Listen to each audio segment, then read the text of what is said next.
আজকে যে গল্পটা আপনাদের সাথে শেয়ার করতে চলেছি, জীবন কতটা কঠিন আর জীবনের বাস্তবতাটা কতটা কঠিন, গল্পটা যদি শেষ পর্যন্ত শোনেন তবেই পুরোটা বুঝতে পারবেন। তাই হাত জোর করে অনুরোধ করছি, গল্পটা যদি প্রথম থেকে শোনেন অবশ্যই শেষ পর্যন্ত শুনে তাই যাবেন। আমার স্বামী রোজ রাত্রেবেলায় নেশা করে আসতো আর প্রচণ্ড পরিমাণে আমাকে মারধর করতো। বিয়ের পরের দিন থেকেই, এই আজকে 1 বছর হয়েছে, এমন দিন নেই যে আমি স্বামীর হাতে মার খাইনি। প্রতিদিন সকালবেলায় চোখ ফুলে যেত, মুখ ফুলে যেত।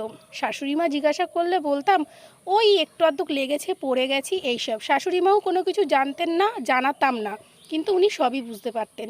সত্যি কথা বলতে শাশুড়ি মা কিন্তু ভীষণ ভালোবাসতো। কপাল খারাপ, তাই এই অবস্থা। তারপর 1 বছর সহ্য করতে করতে একটা সময় বাপের বাড়ি চলে গেলাম। মা ভাই সবাই বলল, আজকে এখানে থেকে যা, আজকে থাকবি কালকে থাকবি, দেখবি ও ঠিক হয়ে যাবে, তারপরে তোকে নিয়ে যাবে। আমি বললাম না মা, আমি আর ফেরত যাব না। আমি একবার যখন রাগ করে চলেই এসেছি, এখানেই থাকবো সারা জীবন। ওই রকম স্বামী শুধরাবার নয়, আর ওর কাছে জীবনের মতন আর কোনো দিন ফিরে যাব না। মা বলল ঠিক আছে। বুঝলাম, মন থেকে না বললেও মন রাখার জন্য বলল ঠিক আছে। তারপর থাকতে লাগলাম। প্রথম প্রথম খুব যত্ন পেতাম। ভাই বউ আছে, সেও খুব যত্ন করতো। সকাল 10টায় ঘুম থেকে উঠতাম, লুচি তরকারি, যেটা আমার ফেভারিট সকালবেলার টিফিনে। তারপরে দুপুরে মাছ নয়, মাংস নয়, ডিম, এছাড়া আমি খেতে পারি না, সেটা আবার মায়ের হাতে রান্না, তাও পেতাম। রাত্রেবেলায় রুটি, তার সাথে খুব সুস্বাদু তরকারি, সেটা বৌদির হাতে, সেটাও পেতাম। এইভাবে চললো মাসখানেক। তারপর একদিন হঠাৎ করে দেখছি সকাল 10টার সময় আমি উঠে সবাই আমার দিকে কেমনভাবে তাকিয়ে আছে। মা তো বলেই বসলো, নবাব নন্দিনী উঠেছে, দাও 1 কাপ চা করে দাও। আর ভাই বউ বলল, আমি পারবো না, তুমি করে দাও, তোমার মেয়ে, তুমি করো। পাড়া প্রতিবেশী এসে বলছে, তুই কি আর ফেরত যাবি না শ্বশুরবাড়িতে, এখানেই কি পড়ে পড়ে থাকবি? ভাই বলল, দেখ দেখ, তাড়াতাড়ি করে নিজের পথ দেখ। শুনে ভীষণ হাসি পেল, কান্নাও বুক ফেটে আসলো। মাকে বললাম, মা আমি তো আর ফেরত যাব না। মা বলল, হ্যাঁ থাক, পরের অনুগ্রহ আমার গলার কাটা হয়ে থাক। দিন দিন মা, ভাই, ভাই বউ কেমন যেন অচেনা হতে লাগলো। মাকে মনে হচ্ছিল নিজের মা না, শাশুড়ি মা। আর তখন আমার শাশুড়ি মার কথা খুব মনে পড়ছিল। নিজের মার থেকেও শাশুড়ি মাকে বেশি মনে পড়ছিল। আর কারোর জন্য না হলেও রাত হলে শাশুড়ি মার জন্য খুব কান্না করতাম জানেন। খুব ভালোবাসতো আমাকে, নিজের মেয়ের থেকেও বেশি ভালোবাসতো। তারপরে একদিন মার সাথে খুব ঝগড়া হলো, আমার মার সাথে। মা ঝগড়ার প্রথম আর শেষ একটা কথাই বলতে লাগলো, বিয়ে হয়ে যাওয়ার পরে মেয়ে আর মেয়ে নিজের থাকে না, মেয়ে হয়ে যায় পরের জিনিস। পরের জিনিস কখনো ঘরে রাখা যায় না। তোকে আমি এখন কোথায় রাখবো?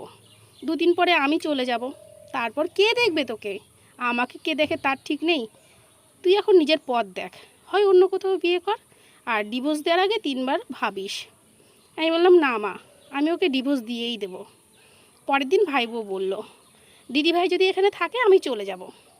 তারপরের দিন ভাই বলল, দেখ, তোর নিজের সংসার যদি তুই ঠিকঠাক না রাখতে পারিস, আমার সংসার প্লিজ তুই ভাঙিস না, তোকে হাত জোর করছি, তুই নিজের পথ দেখ। রাগ করে চলে গেলাম একটা বাসা বাড়িতে। কোনো কাজ করি না, কি করব। 2-3 দিন থাকার পরে রাস্তায় রাস্তায় ঘুরে বেড়ালাম। কোনো আত্মীয় স্বজনের বাড়ি যেতেও সাহস হলো না। এইভাবে 1 সপ্তাহ।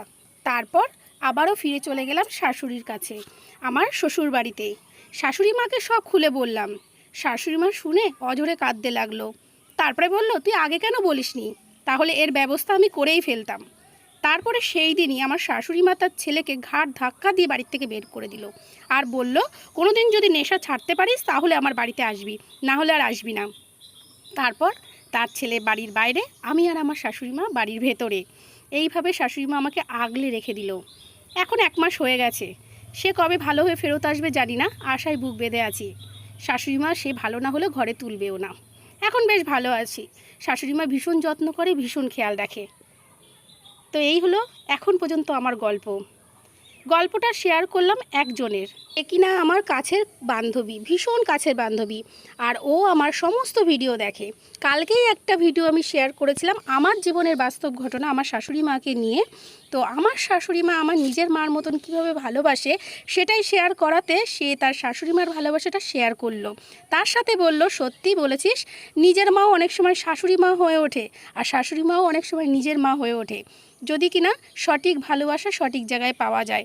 আর কালকেই তার জীবনের গল্প আমার সাথে শেয়ার করলো আর বলল যে তুই এটা তোর গল্পের মাধ্যমে শেয়ার করতে পারিস। তাহলে অনেক মেয়ে অবশ্য ডিভোর্স নিতে চাইবে না, তার সংসারে কোনো না কোনোভাবে অ্যাডজাস্ট করে থাকতে চাইবে আর তার সংসারটা সুন্দরভাবে গড়ে তুলবে।